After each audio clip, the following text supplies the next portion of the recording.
Hey everybody, welcome back to my channel. Happy July. Oh my goodness, I cannot believe it's July.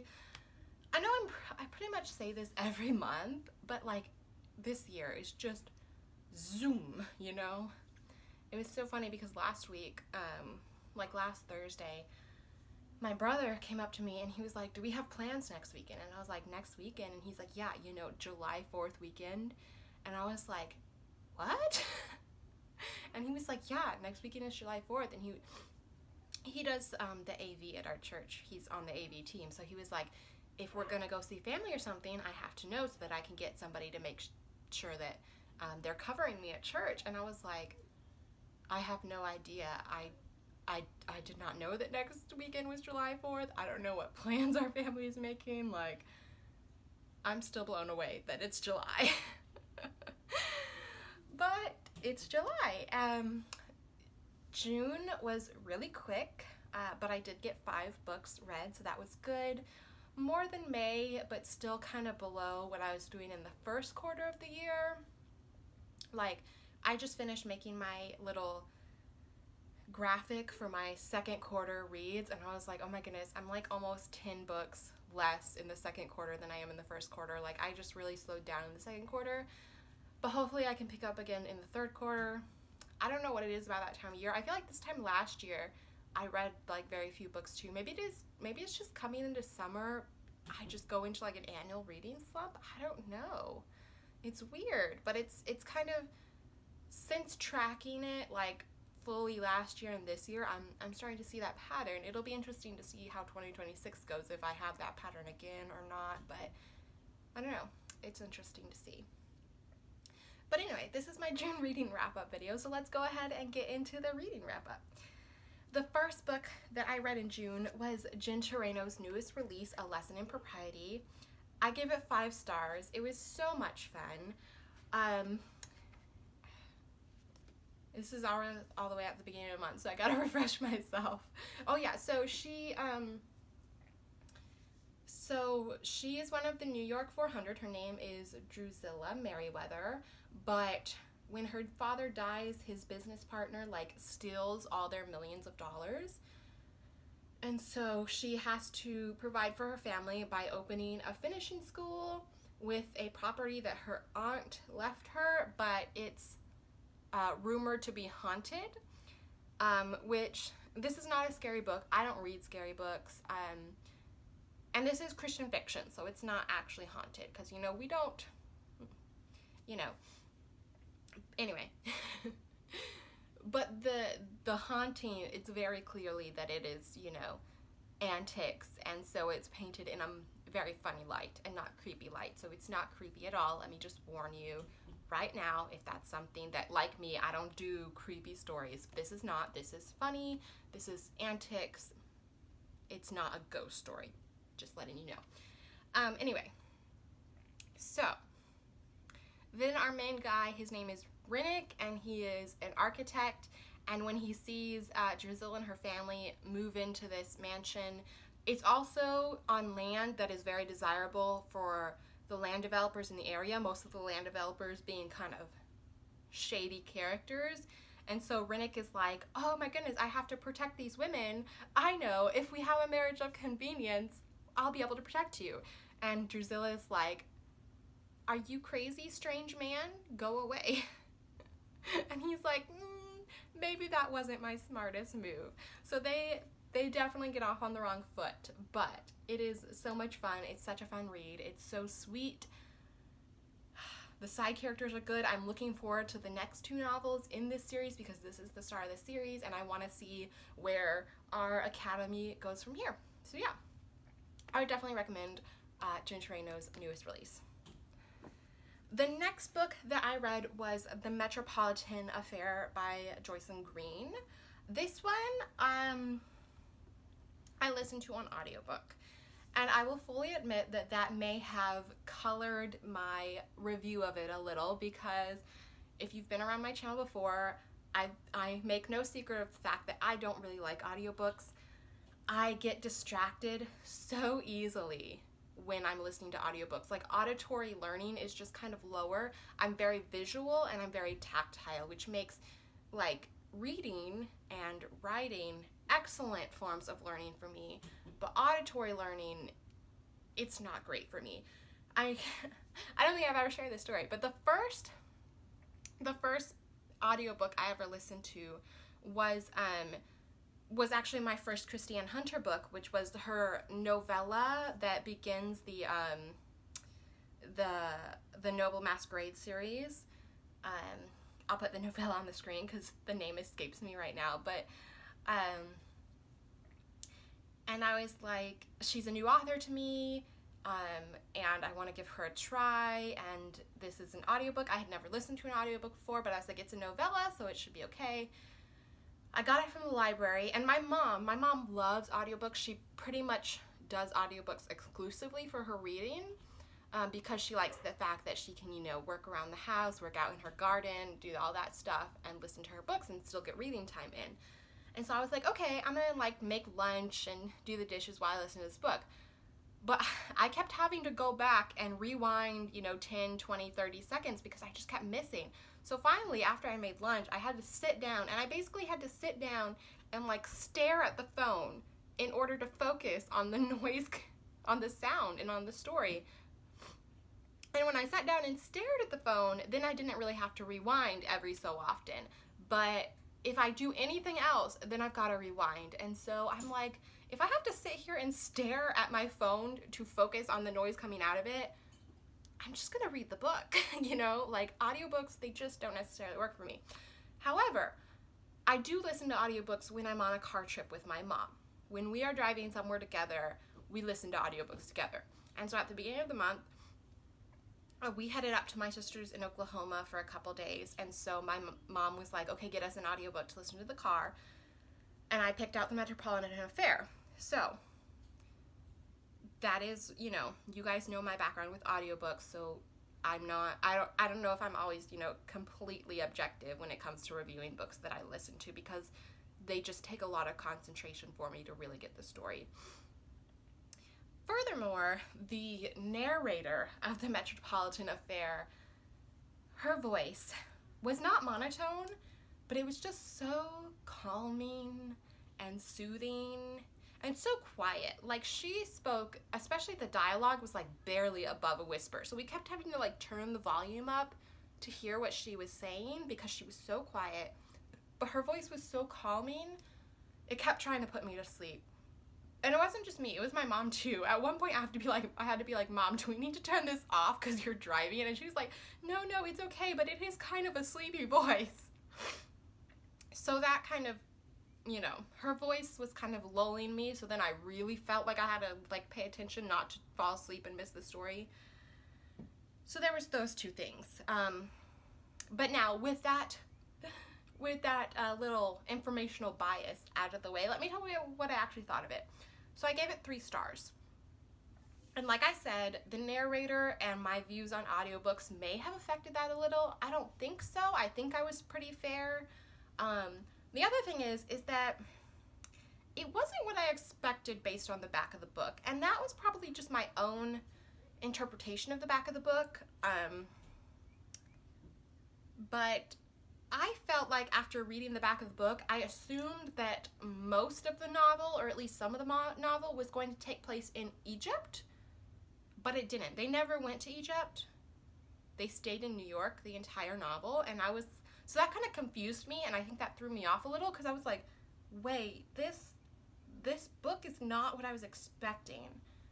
And also there was another kind of, the main storyline between her and her father was also didn't go the way I expected it to go, and I won't get into that because I don't want to spoil anything. I'm just going to say it did not go the way I expected it to go when I, had my preconceived notions, which is not bad. I don't mind being surprised. I don't know. I just felt like when I got done with the book, I went, that was not what I thought it was going to be. And so I feel like that affected my review a little bit too.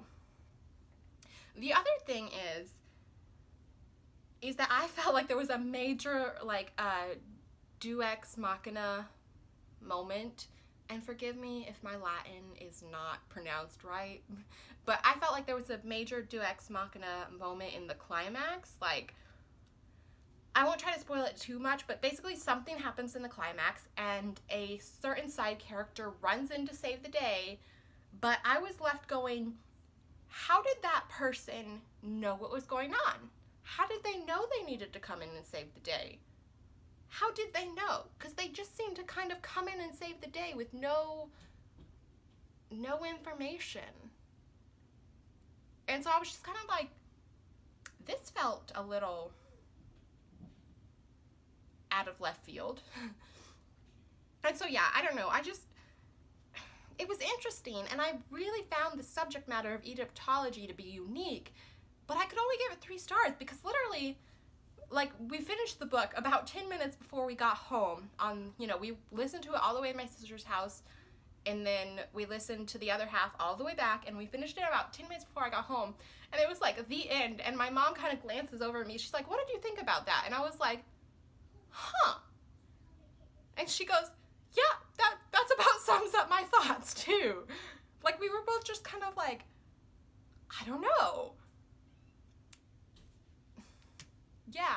So I only gave it 3 stars because I was stumped at my own reaction to it, if that makes sense. But I'm still interested in, like, the subject matter and stuff, so I do want to, like, read.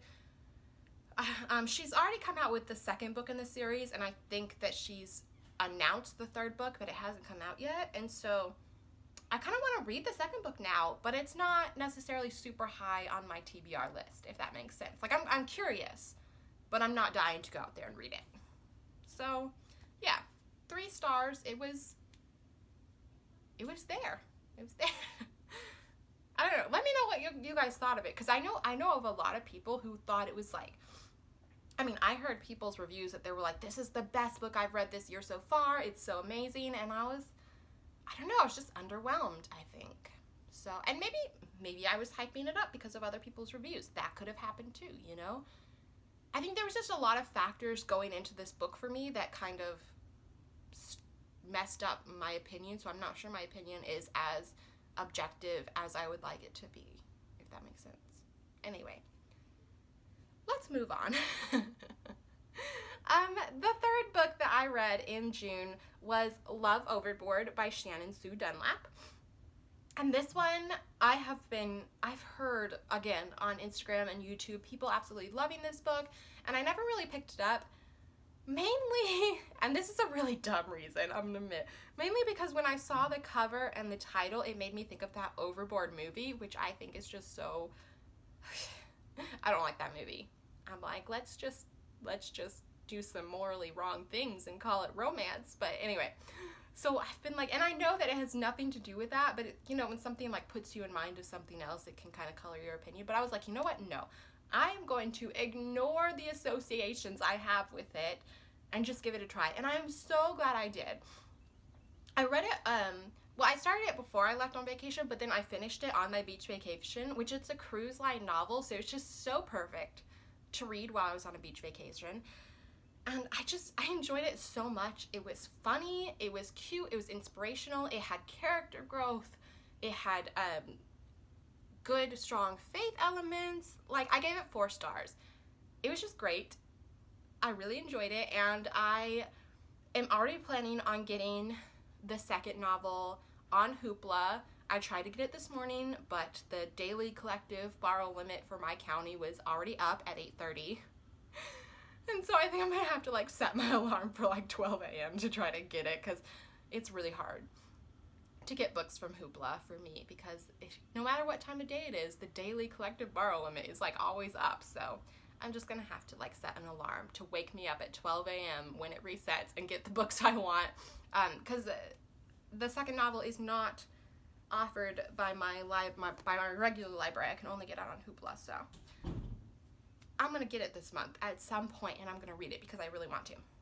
But anyway, I gave Love Overboard 4 stars. It was super fun. I really enjoyed it. The next book that I read was, it was a library book, so I don't have it in the stack here. The Pirate's Bride by Kathleen Ybarbo.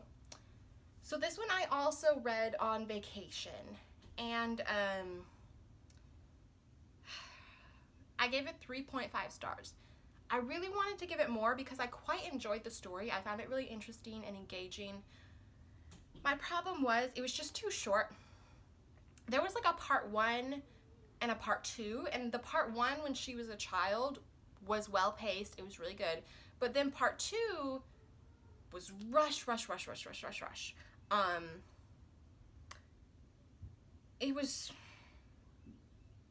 It needed time to develop the plot. There was a lot of things that came up in part 2, and it would be like this conflict came up, but then it would be resolved in the next page because the author just literally had no more time to resolve it. So it was like conflict resolution, ending, and you were like, whoa. That was just way too fast for the amount of pages we had. And the thing is that the novel itself is only 240 pages. So that's pretty short for novels. Like, typical novels are like at least 100 more pages. You know, they're usually around 350 is a standard length traditionally published novel. And so she could easily have added 100 more pages and still been in that kind of standard length. And if she had added those 100 more pages, that part 2 would have had just so much more time to be fleshed out and developed, and we wouldn't have had these quick resolutions that just was like, what are we even doing here? And so yeah, I just felt like it needed more length to be able to tell the story that she wanted to tell, because everything was rushed. I mean, like literally part 2 of the part 1 takes place over a couple months, and part 2 takes place over like a week. And even that, I mean, really the main grit of part 2 takes place over like a day. It's like a little bit of part 2 is like over a week, and then this much of part 2 is like over one day. And it's just like all this stuff is happening in that one day, and everything is taking place in that one day. You're just like, whoa. Slow down. Nothing is getting the details it deserves, and nothing is getting... Yeah, it was too short. And I know that I'm not the only one that felt this way, because when I went on Goodreads to review it and I was reading other people's reviews, there was like a lot of similar sentiments. And so I was like, yeah. And if the author like wanted to revisit this and like, you know, kind of revamp her novel and lengthen it, because you know some authors do that. They revisit old novels and they rework them and work out some things. If she revisited this and lengthened it to give it kind of the attention that I feel like the plot deserves, I would 100% go back and reread it. Because I think that if it was a better length, it would have been a fantastic novel. But at this point, I only gave it 3.5 stars because as much as I enjoyed the plot lines, it just needed more length to be developed. Okay, so the last and 5th book that I read in... What month am I talking about? June? I almost said April. We are way past April. In June is Love Finds You in Poetry, Texas. So this was a community pick, and I actually had 2 community picks for June. The other is All My Secrets by Lynn Austin. I am reading that. I'm about a little over halfway through right now. So I will get it finished in the next couple days, and you will hear about it in my July reading wrap-up. But I got this one done this month. This is Love Finds You in Poetry, Texas by Janice Hanna. It is a part of the Love Finds You series. And so this is about Belinda, and she lives in Poetry, Texas, and it's a really kind of male-dominated town. And so she starts a matchmaking service where she brings in mail-order brides from other areas and matches them up with the single men in her town. And her best friend, his name is, I don't know if it's George or Georg, because he's of German descent, so it's probably Georg. I went back and forth calling him. I called him both throughout the reading. I went back and forth. But anyway. So she keeps trying to match him up, and she keeps messing up, because maybe his match is right under their noses. Hint, hint. Literally says that on the back of the book. And no, it doesn't say hint, hint, but you know. It gives that kind of thing. So the funny thing is, I gave this book 4 stars. I quite enjoyed it. It was fun. But the funny thing is that like, when I got about 2/3 of the way through, things kept happening that I was like, this is so familiar. I think I've read this before. Have I read this before? I think I've read this before. And so at one point, she's like really upset about something, and she goes down to like the river to like think and pray. And I was like, oh my goodness, I definitely read this before. I was like, I have read about our girl character going down to the river to think and pray, and it's been in this kind of matchmaking storyline. I was like, I know exactly what's gonna happen. There's gonna be this really out of nowhere like tornado that's gonna come out, and her family's gonna be like, oh no, she went to the river, and the guy's gonna run out there and save her, and they're gonna have to, you know, confess their feelings or whatever. I just know it. That did not happen. That did not happen at all. In fact, when the resolution came and you know, the confession of feelings came, it was completely unfamiliar to me, and I was like, no, I have definitely never read this.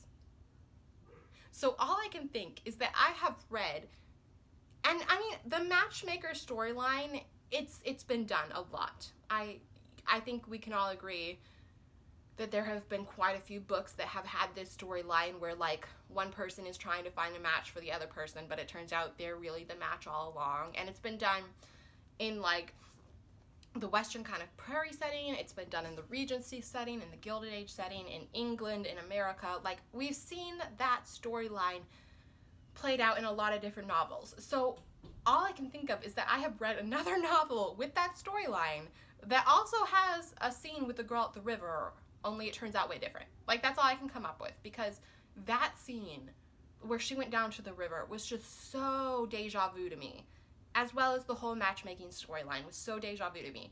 But then the resolution was completely unfamiliar to me. I know I have never read that resolution. And I know that that other scene that was very familiar to me had a tornado. I'm 100% sure there was a tornado involved. So I have read a very similar book to this, I'm sure. I don't know what that book is, and I'm sure that it was years and years ago, but I am sure that I have read a very similar book to this. Anyway, I just thought that was funny, so I had to share it with you guys. But yeah, I gave Love Fine June Poetry Texts 4 stars. I quite enjoyed it. And of course, if you don't know, Janice Hanna is also Janice Thompson. One is her pen name and one is her actual name, or maybe they're both pen names. I don't know. But she writes under 2 different names, but she is the same person. So if you've read any Janice Thompson books, you've also read Janice Hanna books, and vice versa. So yeah, those were my June reading wrap-ups. Thank you guys so much for watching and listening. Let me know what you read in June, what you enjoyed, what you didn't. If you've read any of the books that I mentioned here, please let me know your opinions on them. I would really love to know. And I will see you guys soon.